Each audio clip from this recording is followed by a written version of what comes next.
দাউদ মতন টোলা দেখছি। আসল নাম কি? আসল নাম হচ্ছে এমি খাতুন।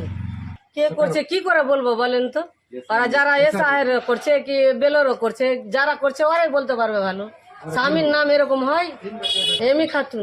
কিন্তু এই যে গতবার যে ভোট হয়েছিল তা ভোটের কার্ডে কি নাম লেখা ছিল? এটাই ছিল। দাউদ মন্ডল টলা ভোটের হ্যাঁ, কার্ডে। দিয়ে বেলোরও বলছে, আমরা বলছি যে এরকম কার্ড হয়তো কি ভোট দিতে পাবে, দেখো যে ভোট দিতে পাবে, কিছু হবে অসুবিধা হবে না, তো পাল্টাইতে হবে, এটা বলেছিল। বিএলও কি নাম ঠিক করার জন্য আপনাদের বলেনি? হ্যাঁ বলেছি, আমরা কতবার বলেছি।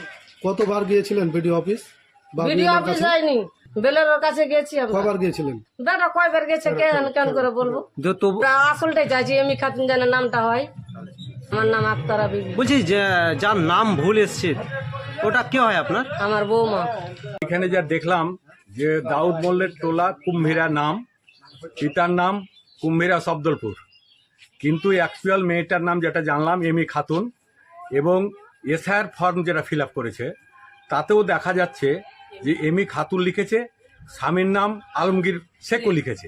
হোয়ারাজ এই ভোটার লিস্টে 595 সিরিয়ালে 222 নম্বর বুথ, কুম্ভীরা অঞ্চলের 222 নম্বর বুথে দেখা যাচ্ছে ভোটার কার্ডেও তার আছে দাউদ মোল্লের টোলা, ভোটার কার্ডেও তার দাউদ মোল্লের টোলা, এবং পিতার নাম কুম্ভীরা।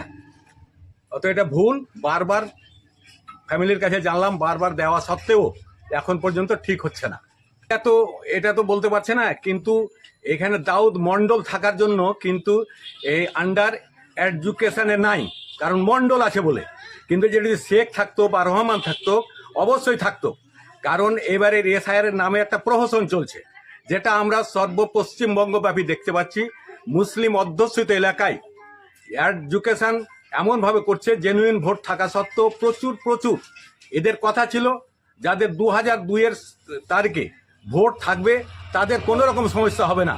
তো 2002 সালে যাদের ভোটার লিস্টের নাম আছে তাদের হাজার আন্ডার এডুকেশন করে পাঠিয়েছে। এগুলো ইচ্ছাকৃতভাবে এদের একটা চক্রান্ত। নির্বাচন কমিশন বিজেপির সঙ্গে যোগসূত্র স্থাপন করে মুসলিম ভোটকে নষ্ট করার একটা চক্রান্ত চলছে। করতে পারছি না, এটা সম্পূর্ণভাবে রাজনৈতিক উদ্দেশ্য প্রণোদিতভাবে।